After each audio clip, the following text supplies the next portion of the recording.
The silence in his home was a language he had learned to speak fluently. It wasn't an empty silence, but a full one, thick with the weight of a life lived in the public eye and the quiet contemplation of a man who spent more time listening than speaking. Outside, the Hollywood Hills sprawled out under a blanket of stars, a million tiny lights from the city below mimicking the constellations above. From his window, he could see the entire glittering expanse of Los Angeles, a sprawling, breathing entity of dreams and heartbreaks. To the world, he was a whirlwind of action, a figure of cinematic speed and power. But in here, in the sanctuary of his own space, he was perfectly still. He moved through the minimalist rooms with a familiar grace. The decor was simple, almost Spartan, but it held a quiet warmth. A well-loved guitar rested in a stand, its wood worn smooth from years of use. Shelves were lined not with trophies, but with books, philosophy, poetry, history, their spines cracked and pages dog-eared. These were his real co-stars, the silent companions that had shaped his inner world more than any blockbuster script. He wasn't the man the magazines wrote about, the sad Keanu meme the internet had embraced. That was a caricature, a flimsy mask that missed the truth entirely. He wasn't sad. He was thoughtful. He carried a depth that came from weathering storms that would have shattered most people. A quiet resilience born from profound loss, lately. However, a new kind of unease had settled over him. A feeling that went beyond his own personal history. It was a low-grade fever he sensed in the world around him, a constant, humming dissonance that seemed to grow louder each day. He saw it everywhere. He saw it in the way people spoke to each other on the street, a lack of patience, a quickness to anger. He saw it in the comment sections on articles and videos, a digital battlefield of cruelty and misunderstanding where empathy went to die. He saw it in the news, the endless cycle of outrage and division that painted a picture of a country at war with itself. This was his adopted home, America. He had come here as a child, and it had given him everything. He loved its energy, its promise, its sprawling, chaotic beauty. But now it felt like it was sick. Not in a way you could see with a microscope, but a sickness of the soul. It felt like a great unraveling was happening, a fraying of the connections that bound people together. He felt like an alien observer, watching a species he thought he knew slowly forget how to be kind to one another. The famous smile he offered to photographers and fans felt more and more like a fragile shield, a small act of rebellion against the encroaching darkness. He poured himself a glass of water and stood by the vast window, looking out at the city. Each light was a home, a life, a story, a family having dinner, a student studying for an exam, someone waking up from a nightmare, someone falling in love. Millions of separate worlds, all existing side by side, yet he wondered how many of them felt truly connected. He thought about his work. He spent months on a film set, surrounded by hundreds of people, a temporary family brought together for a single purpose. But when it was over, everyone went their separate ways. It was a beautiful, intense illusion of community, but it was temporary. Like life itself, he mused, he thought about the characters he played. Men of action, men driven by purpose, by revenge, by love. They had clear goals. They faced obstacles and they either overcame them or they died trying. It was clean. It was simple. Real life was a messy, tangled-up affair with no clear script. His own life had been a testament to that. The immense joy of finding love, followed by the soul-crushing pain of losing it. The dizzying heights of success, unable to share them with the people who mattered most. He had learned to carry these things, not as burdens, but as part of who he was. They had carved out the spaces in his heart where empathy lived. He understood pain in a way that only those who have walked through fire truly can, but this feeling about the world was different. It was bigger than him. It was a collective ache. He felt a sense of helplessness, a feeling that was deeply uncomfortable for him. He was a man of action, at least on screen. In real life, what could he possibly do? He was just an actor. What did he know about fixing the deep, broken parts of a nation? He could be kind to the people he met. He could donate money to good causes. He could choose roles that said something meaningful. But it felt like trying to empty the ocean with a teaspoon. The restlessness grew. He couldn't settle. He tried to read, but the words swam on the page. He picked up his guitar, but the melodies felt hollow. He was a man adrift in the quiet of his own home, his mind a storm of questions. Finally, giving up on the idea of sleep, he returned to the window. The city was still beautiful, but now it also looked lonely. A vast, glittering collection of individual lights, each one shining in its own isolation. He leaned his forehead against the cool glass, the sheer scale of it all pressing down on him. The fame, the fortune, the memories of joy and sorrow, the state of the world, it all converged into a single, silent moment of profound questioning. He wasn't a religious man in any traditional sense, but he believed in something bigger than himself, a connection between all living things. And in that moment he reached out to it, not with his hands, but with the raw, vulnerable core of his being. It wasn't a prayer. It was quieter than that, more desperate. It was a thought sent out into the universe, a plea whispered into the darkness. Asterisk, what is the point of it all? He thought, his breath fogging the glass. Asterisk, all of this. The noise, the pain, the beauty. Is there any hope for us? The question hung in the air, unanswered, absorbed by the immense silence of the night. He closed his eyes, waiting for something, anything? A sign? A feeling? An answer? But for now, there was only the quiet and the storm raging within him. The question he had sent out into the universe hung in the silent air, unanswered. He remained at the window, his forehead still pressed against the cool, smooth glass, the city lights a blur through his tired eyes. He expected nothing. Life had taught him that the universe rarely answers direct questions. It just continues on, indifferent and vast. But something was different. The silence in the room, which moments before had felt heavy and empty, began to change. It wasn't that a sound started. It was that the quality of the quiet itself transformed. It became soft. It felt like the air in the room was holding its breath. A subtle warmth began to spread through the space, starting from the center of the room and gently expanding outwards. It wasn't the heat from a vent or the warmth of a lamp. It was a living kind of warmth, a feeling like stepping into the first patch of sunlight on a crisp spring morning. The faint hum of the city, the distant wail of a siren, the gentle rustle of leaves in the wind outside, all of it faded away, not because it stopped, but because his awareness of it was being replaced by something far more profound. He slowly lifted his head from the glass, his heart beginning to beat a little faster, not with fear, but with a dawning sense of wonder. He turned from the window. The source of the change wasn't a single point. The entire room was bathed in a soft, pearlescent light that seemed to emanate from the very air he was breathing. It had no source, no bulb, no window. It was simply there, a gentle, pulsing luminescence that made the shadows in the corners of the room retreat and soften. The objects in his home, the simple wooden table, the worn leather of his armchair, the spines of his books, seemed to be outlined in a quiet, holy light. He felt no urge to run, no instinct to call out. A deep, unshakable calm settled over him, a peace so complete it was almost overwhelming. This was not the presence of an intruder. This was the feeling of coming home. As he watched, the light in the center of the room began to coalesce, to gently gather itself. It wasn't a violent or dramatic process. It was like watching a cloud form on a windless day, a slow, natural gathering of energy. A shape began to emerge, not solid, but formed of the same radiant, warm light. It was the figure of a man, but unlike any man he had ever seen. There were no distinct facial features, no clothing to speak of, just a human-shaped presence that radiated an unconditional love that was so pure, so powerful it brought a sting of tears to his eyes. He had spent his life trying to portray emotion on screen, trying to understand and convey love, joy, and sorrow. But this was the source code. This was what all those feelings were just faint echoes of. He stood there, frozen in a state of absolute awe.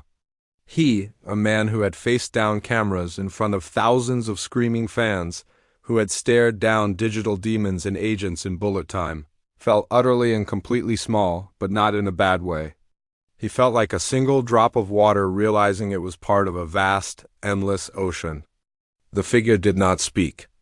Its mouth, if it even had one, did not move. Yet a voice filled his mind. It wasn't a sound that came through his ears, but a knowing that bloomed directly in his consciousness. It was his own inner voice, but wiser, calmer, and infused with a love that was not his own. The first wave of understanding that washed over him was about his own life. He saw flashes of memories, not as he usually remembered them, but bathed in this new, compassionate light. He saw the face of the child he lost, not with the familiar, gut-wrenching pain, but with a sense of profound, peaceful connection. He saw the face of the love he had lost, not as an ending, but as a beautiful, complete story that had forever changed him. The presence conveyed to him that his grief, the deep, aching sadness he had carried for so long, was not a punishment. It was not a mark of failure. It was a sacred space that had been carved out of his heart, a space that had allowed him to hold a greater capacity for empathy than most people ever know. "You have not been cursed," the knowing voice resonated within him. "You have been forged. The pain you have endured has burned away the superficial, leaving only what is real. Your kindness is not a performance for the world. It is not a weakness to be hidden.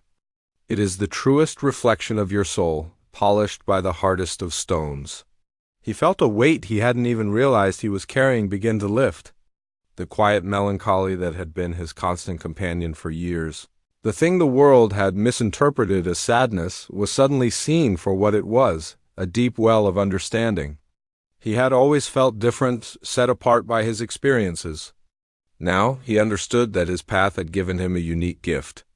The presence showed him how his simple, quiet acts of kindness, giving up his seat on the train, patiently talking with a homeless person, treating every crew member on set with respect, were not small, insignificant things.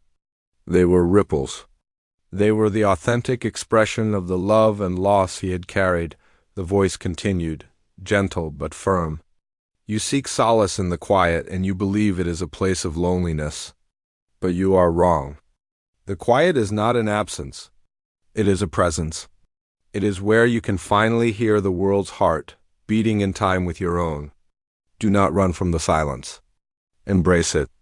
It is in the stillness that you will find your purpose." The revelation was so simple, yet it turned his entire understanding of himself inside out. He had always been a man of action, a doer. Even his quiet contemplation felt like a kind of action, a struggle to understand. But this was different.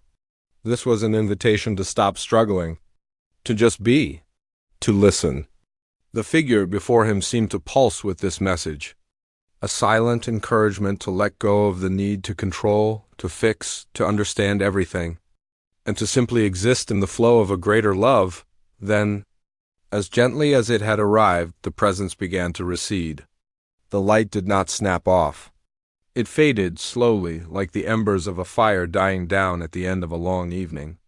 The figure dissolved back into the soft glow, and the glow itself slowly withdrew, leaving the room bathed once more in the gentle, pre-dawn light coming through the window. The warmth lingered for a moment, a final, comforting caress, and then it was gone. He was alone again. The silence returned, but it was no longer the same. It was no longer empty or questioning. It was full. It was peaceful. He stood in the middle of his living room, his heart pounding a slow, steady rhythm.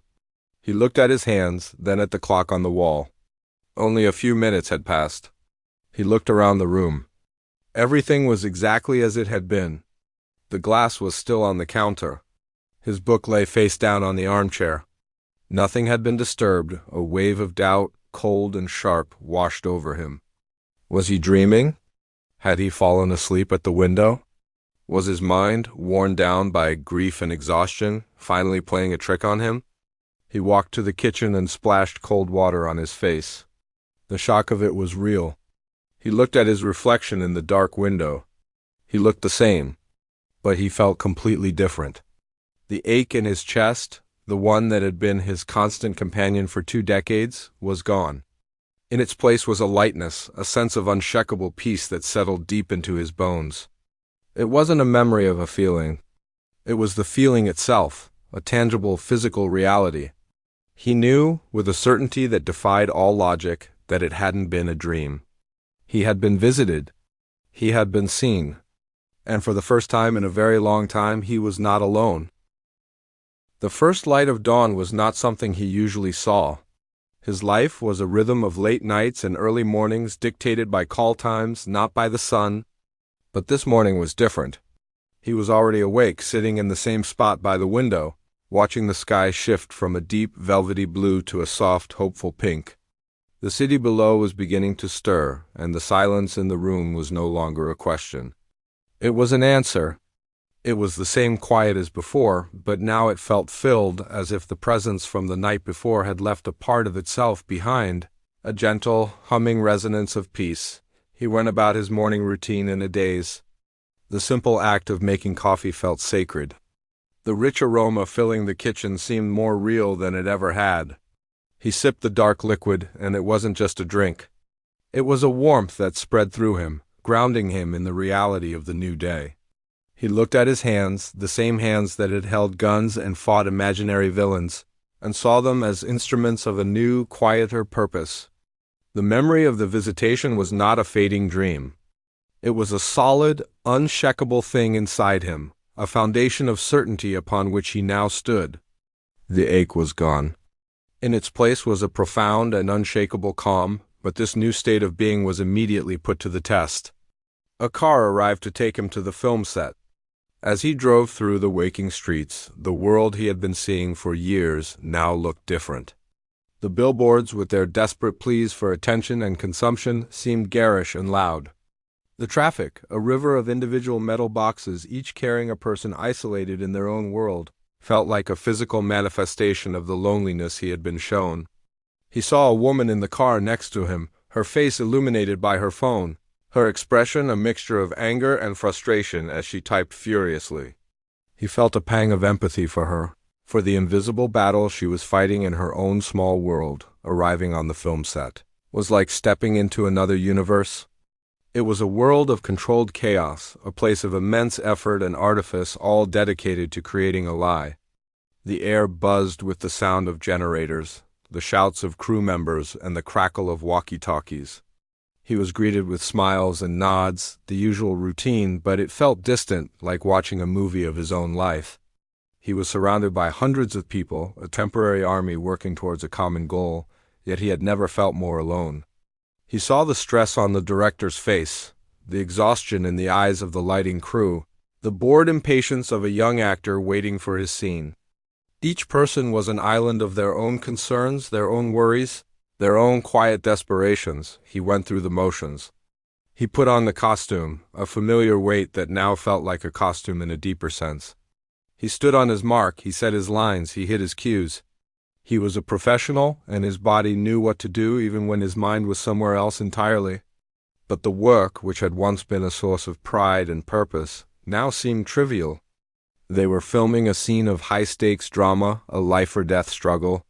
He delivered his lines with the practiced intensity of a master craftsman, but inside a quiet voice was asking, what is the point of this? We are creating a fantasy about struggle while the real struggle is happening all around us, and no one is seeing it. During a break. He sat in his trailer, scrolling through the news on his tablet.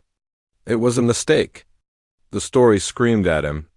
Political commentators tearing each other apart, not with ideas, but with personal insults.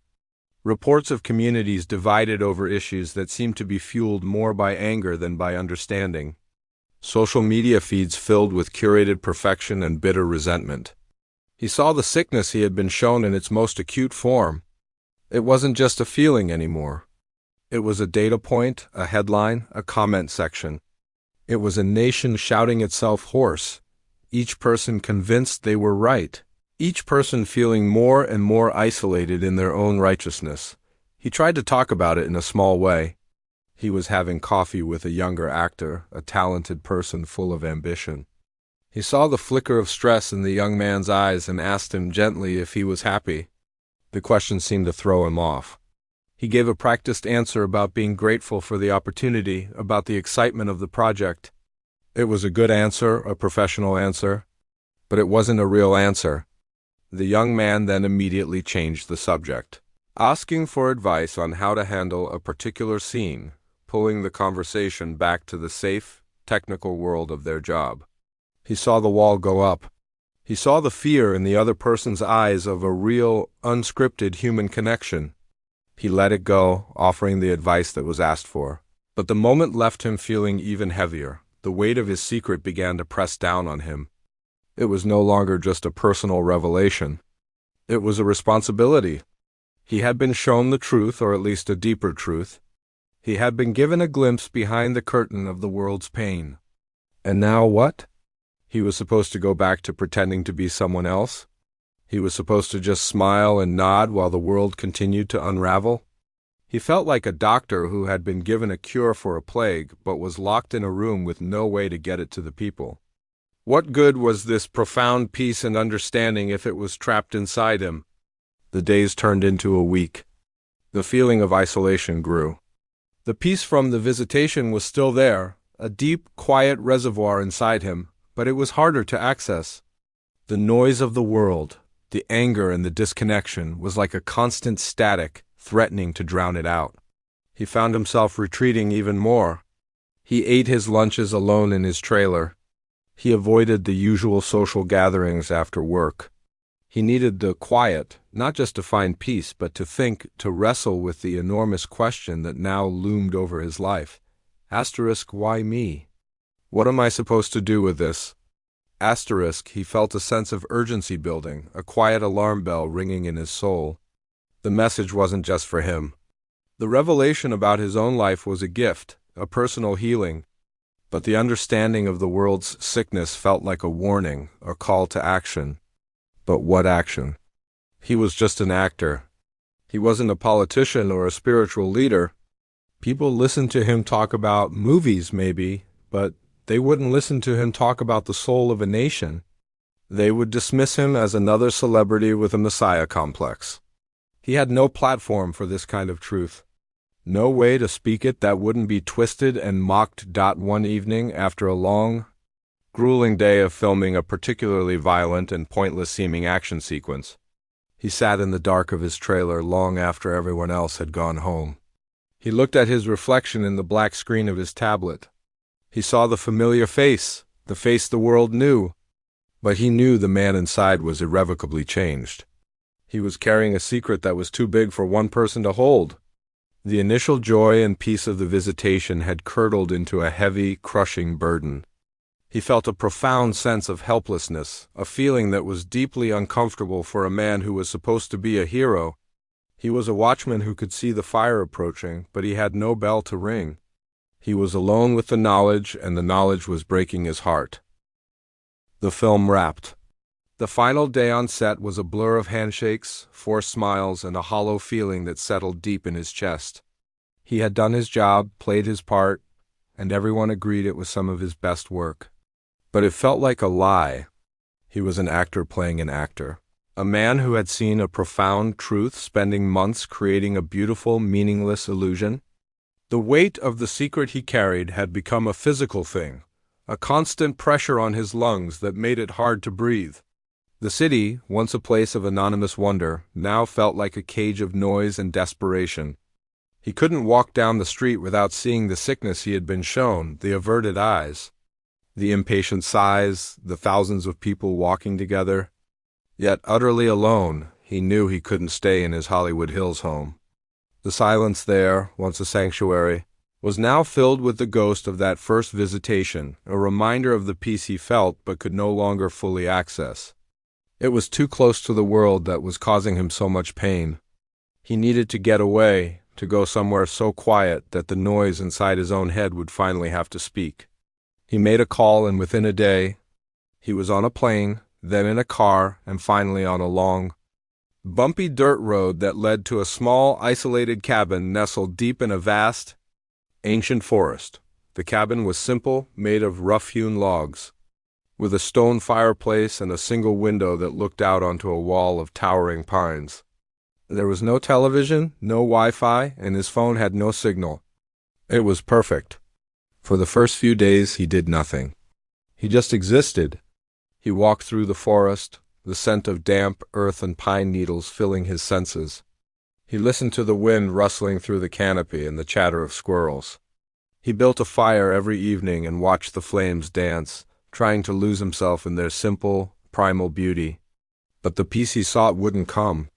The silence of the forest was not the peaceful silence he had experienced in his home. It was a vast, empty silence. It was a mirror reflecting the hollowness he felt inside. The initial shock of the visitation had worn off, replaced by a gnawing sense of urgency and confusion. The message about his own life, the validation of his empathy, had been a gift. But the understanding of the world's sickness felt like a curse. Why him? He was just a man who pretended for a living. He had no platform, no authority. He couldn't stand on a stage and preach to people. They would laugh. They would call him a crazy, out-of-touch celebrity. The helplessness he felt was a crushing weight.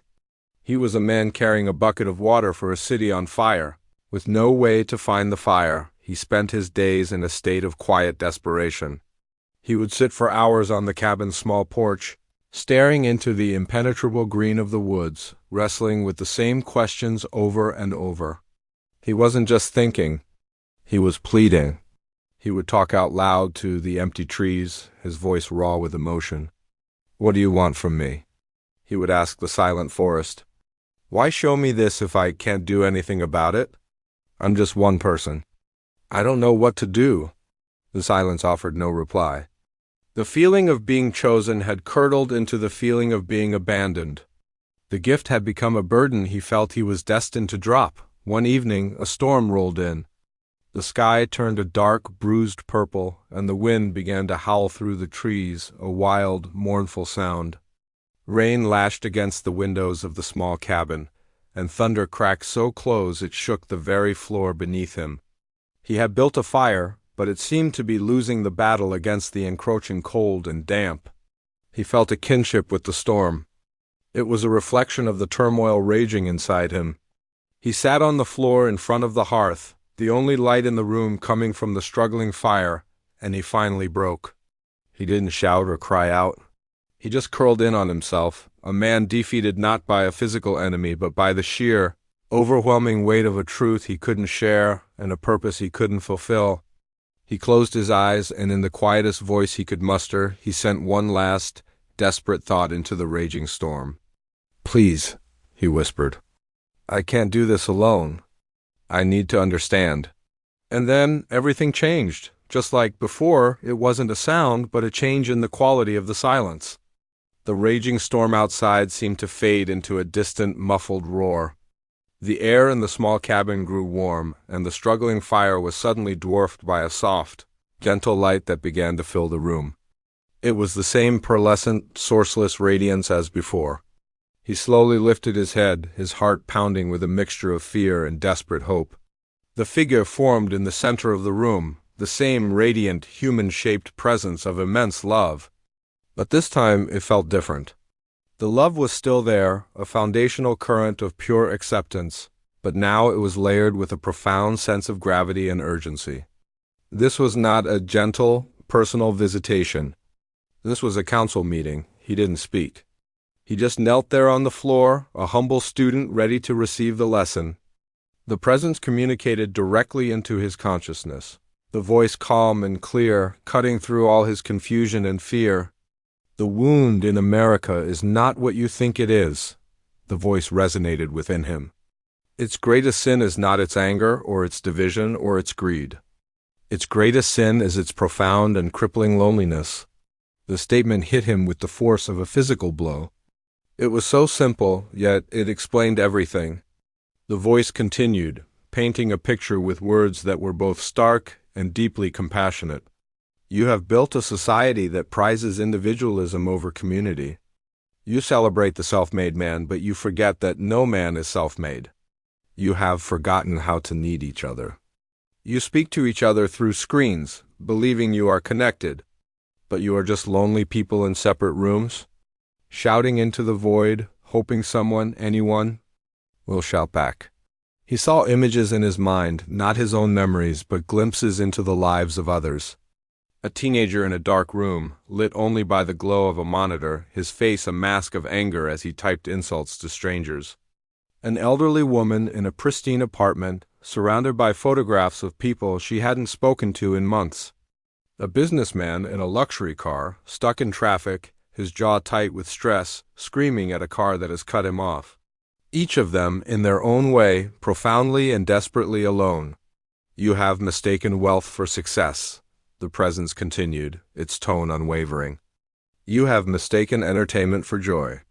You have mistaken opinion for wisdom.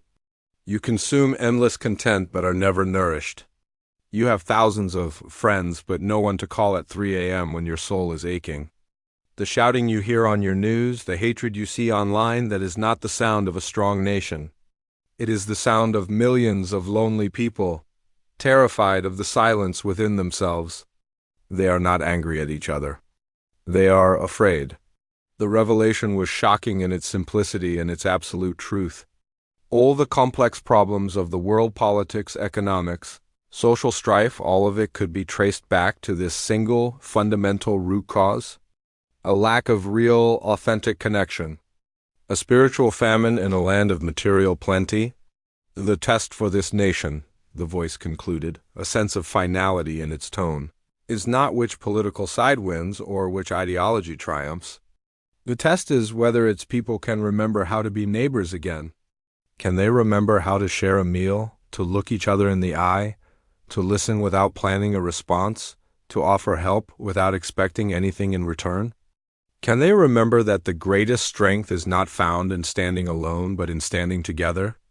As the last word settled in his mind, the presence began to recede just as it had before.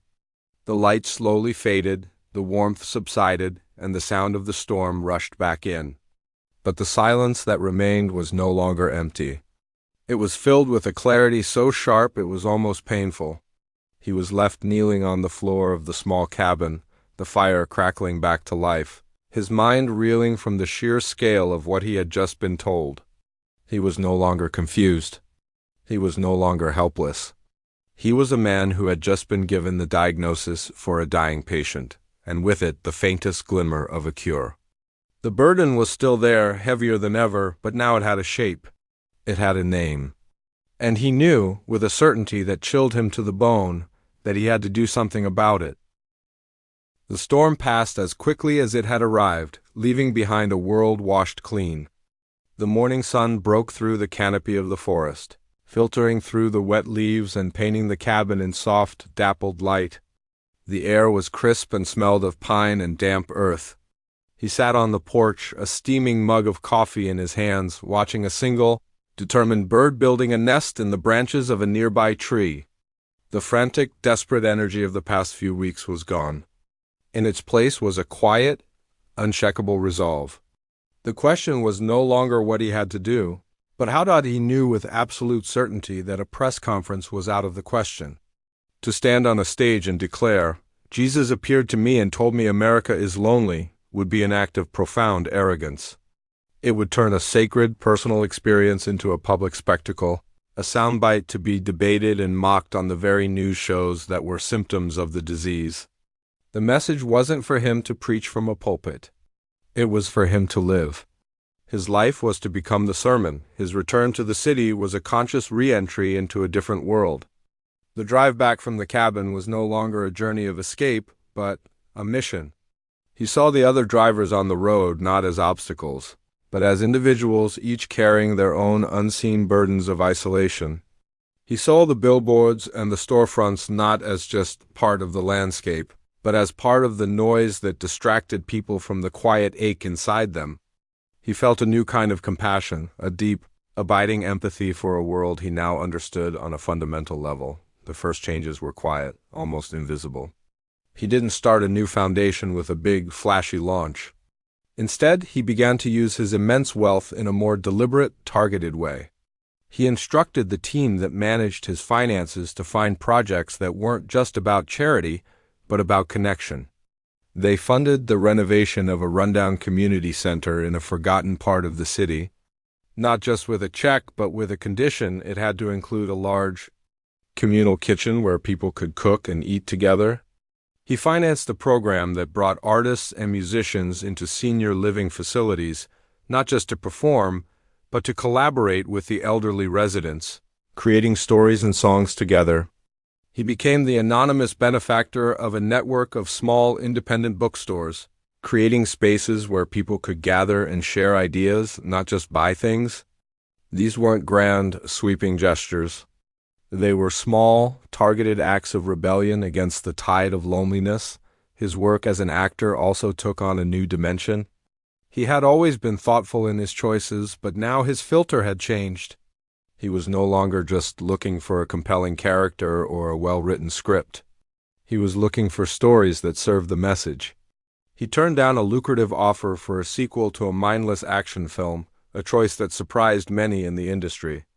Instead, he took a small, supporting role in an independent film about a group of strangers who form an unlikely choir in a small town.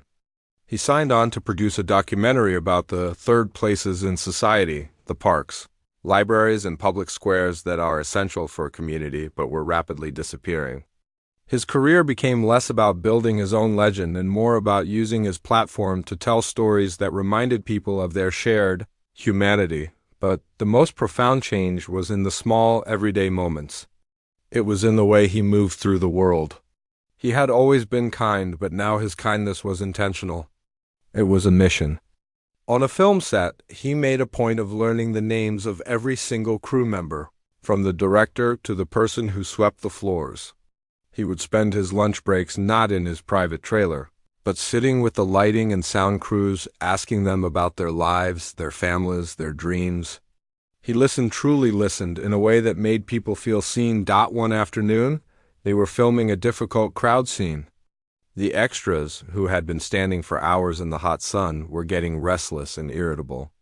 The tension on the set was palpable.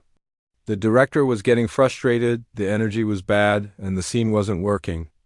During a break, instead of retreating to his air-conditioned trailer, he walked over to the craft services table. He picked up a case of water bottles and a box of granola bars and started walking through the crowd of extras, handing them out and talking to each person individually. "Thank you for your patience," he'd say, looking them in the eye. "I know it's tough. We really appreciate you being here." He didn't do it for show. The cameras weren't rolling. He did it because he saw a group of people who were tired and felt unimportant, and he wanted them to feel like they were part of something. The mood on the set shifted instantly. When they resumed filming, the energy was completely different. The scene came alive.